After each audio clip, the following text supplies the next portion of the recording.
active voice to passive voice. Here we are looking on to how to change a sentence in active voice to passive voice.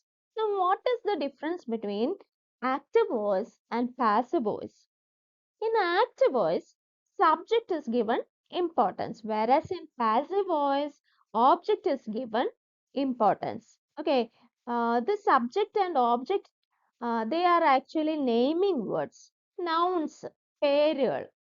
Okay, പിന്നെ നമ്മൾ active voice എന്ന് passive വോയിസിലോട്ടാക്കുമ്പം ടെൻസിന് ഭയങ്കര importance ആണ്. Tense, ഓരോ tense അനുസരിച്ച് different രീതിയിലാണ് ആക്റ്റീവിൽ നിന്ന് പാസീവിലോട്ടാക്കുന്നത്. അപ്പൊ ടെൻസ് ഇമ്പോർട്ടന്റ് ആയതുകൊണ്ട് ടെൻസിൽ എന്തെങ്കിലും കൺഫ്യൂഷനോ ഡൗട്ടോ ഉള്ളവർ ടെൻസിനെ പറ്റി നമ്മൾ ഓൾറെഡി സെഷൻസ് ചെയ്തിട്ടുണ്ട്, അതൊന്ന് നോക്കിയിട്ട് വരിക. എസ്പെഷ്യലി ഇത് കാണുന്നതിനും സിമ്പിൾ പ്രസന്റ് ടെൻസ് പഠിച്ചിരിക്കണം.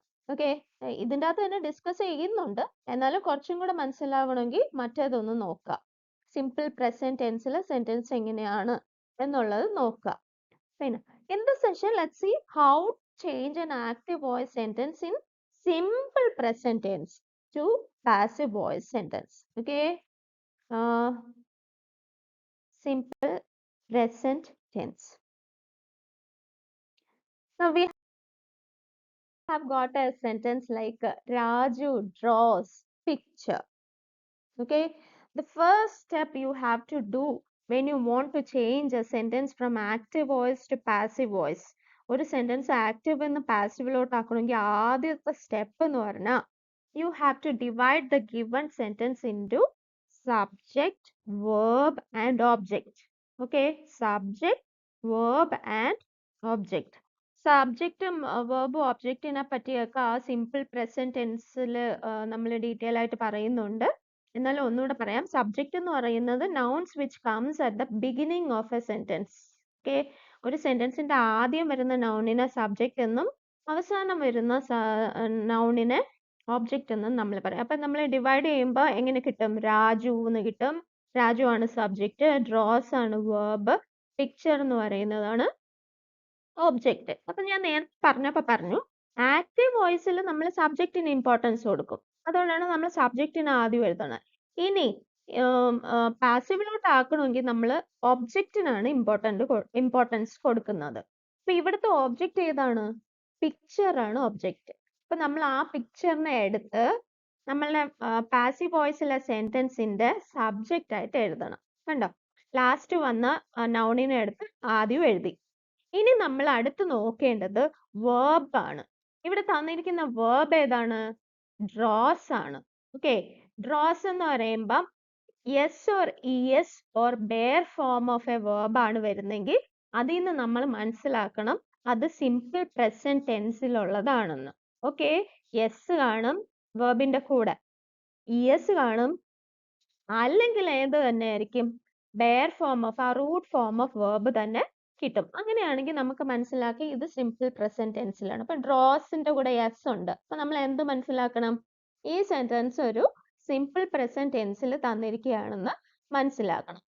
സിമ്പിൾ പ്രസന്റ് ടെൻസിൽ തന്നിരിക്കുന്ന ഒരു സെന്റൻസിനെ ആക്റ്റീവിൽ നിന്ന് പാസീവിലോട്ട് ആക്കണമെങ്കിൽ നമ്മൾ വേർബിനൊരു ഫോർമാറ്റിലാക്കണം. ഈ തന്നിരിക്കുന്ന വേർബിനെ ഒരു പർട്ടിക്കുലർ ഫോർമാറ്റിലാക്കണം. ആ ഫോർമാറ്റ് ഏതാണ്?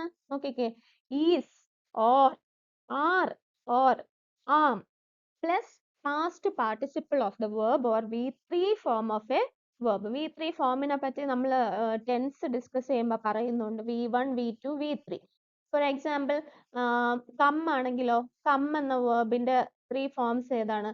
കം, കെയിം, കം തന്നെ. പിന്നെ പെയിന്റിന്റെ ആണെങ്കിലോ, paint, painted, painted. Okay, teach, taught, taught, catch, caught, caught, drive, drove, driven. അപ്പൊ ഈ PP എന്ന് പറയുന്ന ലാസ്റ്റ് പറഞ്ഞതാണ്, V3 ഫോം ആണ്. ഓക്കെ, V3 ഫോം ആണ്. അങ്ങനെയാണെങ്കിൽ ഡ്രോയുടെ ഇപ്പൊ നമുക്ക് പിക്ചറിന് നമുക്ക് കിട്ടി. ഓക്കെ, ഈ ഫോം ഇനി നൗണിനാണ്, വേർബിനാണ് ചേഞ്ച് വരുത്തേണ്ടത്. പിക്ചറിന്റെ കൂടെ ഈസ് വരുമോ, ആർ വരുമോ, ആം വരുമോ? പിക്ചർ ഒന്നേ ഉള്ളൂ. സിംഗുലർ സബ്ജക്റ്റ് ആണെങ്കിൽ സിംഗുലർ വേർബ് വരണം. അപ്പൊ ഈസ് ആണ് വരേണ്ടത്. Picture is. പിന്നെ ബാക്കി അവിടെ എന്താണ്? past participle of the verb. Drawed, draw, drew, drawn എന്നാണ്. Okay. അപ്പൊ past participle എന്ന് പറയുമ്പോൾ V3 form. Third one, drawn. അപ്പൊ നമുക്ക് എന്തോ ആൻസർ കിട്ടും? Picture is drawn. പിന്നെ ലാസ്റ്റ് ഉള്ളത് രാജു ആണ്. ആ രാജുവിനെ ഒരു ബൈ ഏജന്റ് ആഡ് ചെയ്ത് അവിടെ എടുത്ത് എഴുതുക. ഇങ്ങനെയാണ് നമ്മൾ ഒരു സെന്റൻസിനെ ആക്റ്റീവിൽ നിന്ന് പാസീവിലോട്ട് ചേഞ്ച് ചെയ്യുന്നത്.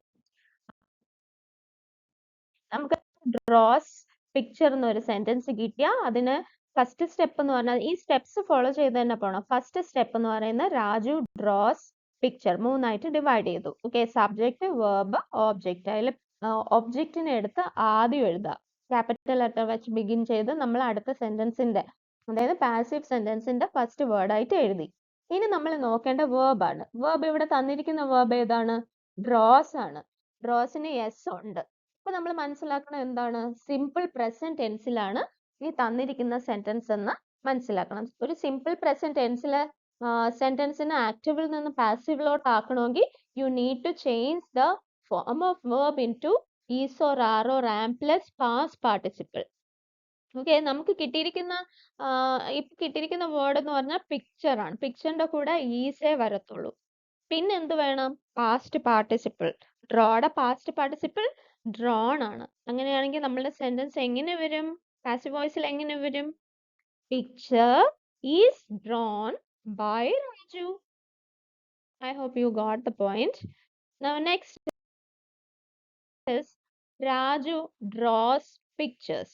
Okay, അടുത്ത സെന്റൻസ് ആണ് രാജു ഡ്രോസ് പിക്ചേഴ്സ്. അപ്പൊ നമ്മള് നേരത്തെ നമുക്ക് പിക്ചർ ആയിരുന്നു, ഇപ്പൊ നമുക്ക് പിക്ചേഴ്സ് ആണ് കിട്ടിയത്. ഇപ്പൊ ഞാൻ നേരത്തെ പറഞ്ഞ ഫസ്റ്റ് സ്റ്റെപ്പ് എന്താണ്? Sentence should be divided into subject, verb and object. Subject, verb, object. Raju draws pictures. എന്നിട്ട് ഇനി ഒബ്ജക്റ്റിനെ എടുത്ത് സബ്ജക്റ്റ് ആക്കി എഴുതുക. പിക്ചേഴ്സിനെ എടുത്ത് എഴുതി. ഇനി നമ്മൾ അടുത്ത് നോക്കേണ്ട വേർബ് ആണ്.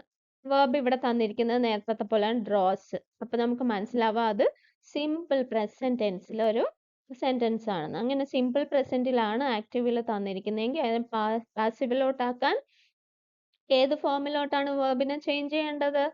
Is or are or am plus past participle എന്നാണ്. ഓക്കെ, പിക്ചേഴ്സിന്റെ കൂടെ ഏത് വരും? ഈസ് വരോ, ആർ വരോ, ആം വരോ? ഡെഫിനറ്റ്ലി ആറേ വരുള്ളൂ. പിക്ചേഴ്സ് ആണ്. Okay, pictures R. പിന്നെ നമ്മൾ നേരത്തെ നോക്കി ഡ്രോൺ ബൈ രാജു. എളുപ്പമല്ലേ? മനസ്സിലായവര് അടുത്ത ഈ ക്വസ്റ്റ്യൻസ് ഒന്ന് ആൻസർ ചെയ്ത് നോക്കിക്കേ. ആൻസർ ഞാൻ ലാസ്റ്റ് പറയുന്നുണ്ട്. അതിലോട്ട് ജമ്പ് ചെയ്യുന്നതിന് മുമ്പ് ഇതിന്റെ ആൻസർ എഴുതി നോക്കാം. നമുക്ക് അതിന്റെ ആൻസേഴ്സ് ചെക്ക് ചെയ്യാം. He writes a letter. A letter is written by him. They write letters. Letters are written by them. Cow eats grass. Grass is eaten by cow. Tom collects stamps. Stamps are collected by Tom. Raj paints the house. The house is painted by Raju.